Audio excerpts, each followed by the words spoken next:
Hi friends, Sunday story telling టైంలో ఉడతా భక్తి కథ గురించి తెలుసుకుందాం. మీ అందరికి కూడా తెలిసి ఉండొచ్చు, కాకపోతే మళ్ళీ ఒకసారి జ్ఞాపకం చేద్దామని. ఓకేనా ఫ్రెండ్స్? ఉడతా భక్తిగా ఏదో మాకు ఉన్నంతలో మేము ఇచ్చాము, మా శక్తి మేరకు మేము చేశాము అన్నమాట మనము తరచుగా అందరి నోట వింటూనే ఉంటాం కదా ఫ్రెండ్స్.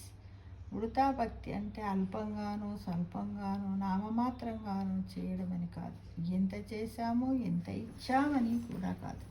త్రికరణ శుద్ధిగా చేసిన పనులను దేవుడు మెచ్చును, లోకము మెచ్చును అంటాడు అన్నమయ్య. పుష్పం పత్రం ఫలం తోయం. నిర్మల బుద్ధితో నిష్కామ భావంతో సమర్పించే పత్రం కానీ ఫలము కానీ జలము కానీ నేను ప్రీతితో స్వీకరిస్తాను అని శ్రీకృష్ణ భగవానుడు చెప్పాడు. అంతకన్నా ఇంకేం కావాలి మనందరికీ? అవును కదా ఫ్రెండ్స్. సహాయము చిన్నదే, కానీ ఉడతా భక్తికి సంబంధించి మనం తెలుసుకోవలసిన ఒక కథ ఉంది.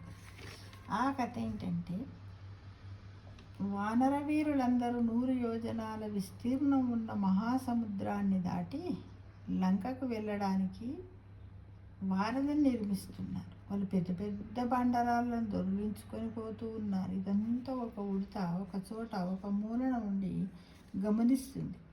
ఈ వానర వీరులందరూ సీతారాముల సమాగమం కోసం ఇంత కష్టపడుతున్నారే, మరి నేనేమిటి ఎలాంటి సాయం చేయకుండా ఊరికే ఇలా ఉండిపోయాను అనుకుంది. ఒడ్డుకు కొట్టుకు వస్తున్న సముద్ర పాలల్లో తడిసింది. తడి శరీరంతో ఇసుకలో పొర్లింది.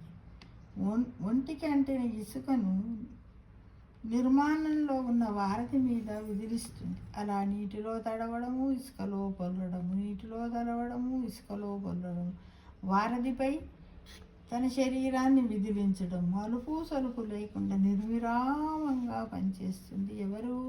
ఉడత. రాయికి రాయికి మధ్య ఇసుక ఉంటే అవి గట్టిగా అతుక్కుంటాయని దాని ఆలోచన. ఎవరి ఆలోచన? ఉడత.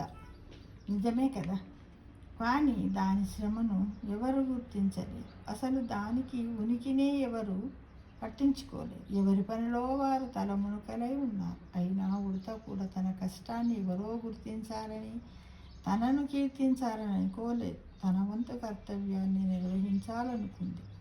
శక్తి వంచన లేకుండా పనిచేస్తుంది. వారధి నిర్మాణ పనులను పర్యవేక్షిస్తున్న శ్రీరాముడు ఆ ఉడత శ్రమను తాపత్రయాన్ని గుర్తించాడు. దాన్ని దగ్గరకు తీసుకున్నాడు. దాని శరీరాన్ని ఆప్యాయంగా నిమిరాడు.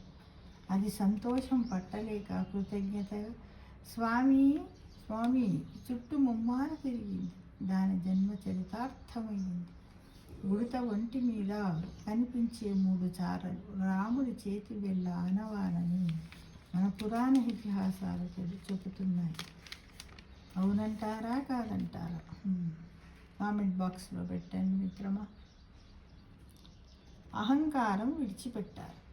ఉడతా భక్తి అంటే ఏది చేసినా ఆత్మార్పణ బుద్ధితో చెయ్యడము, నిస్వార్థంగా చెయ్యడము, దీక్షగా చెయ్యడము. దేవుడు మెచ్చేదే మన భక్తిని. ఆయన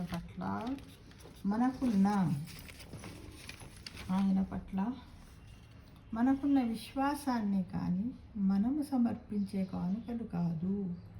దేవునికైనా మరెవరికైనా మనం చేసే సేవను కానీ ఉపకారాన్ని కానీ మన బతుకుకు సార్థకత కల్పించుకోవడం కోసం చేస్తున్న కృషిగానే భావించాలి. భక్త కవి కంచర్ల గోపన్న దాశరథి శతకంలో ఒకచోట